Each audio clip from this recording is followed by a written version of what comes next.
لیلۃ القدر میں یہ دعا پڑھنا مسنون ہے، یعنی خاص طور پر ہر رات نمازوں کے درمیانی وقفے میں اٹھتے بیٹھتے کثرت سے یہ دعا پڑھیں۔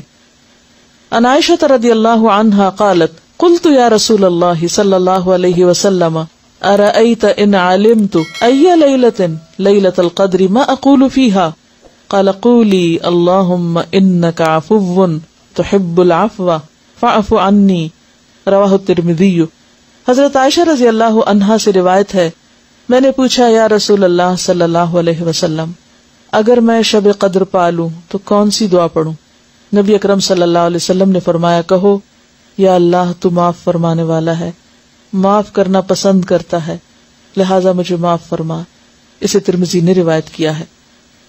اور اس میں آپ دیکھیے کہ جیسے افضل ترین عبادت اگرچہ لمبی نماز ہے یا پھر یہ کہ باجماعت تراویح ہے، لیکن بعض اوقات ایسا ہوتا ہے انسان تھک بھی جاتا ہے، یعنی کہ کھڑے ہو کے آپ نے طویل نماز پڑھی، پھر آپ بیٹھ گیا، بیٹھ کے کیا پڑھیں؟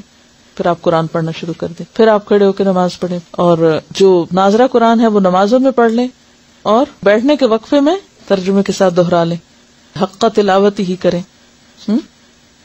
اور اس کے علاوہ پھر دعائیں مانگیں، ہر قسم کی دعائیں، لیکن خاص طور پر یہ دعا اللہم انک عفو تحب العفو فاعف عنی،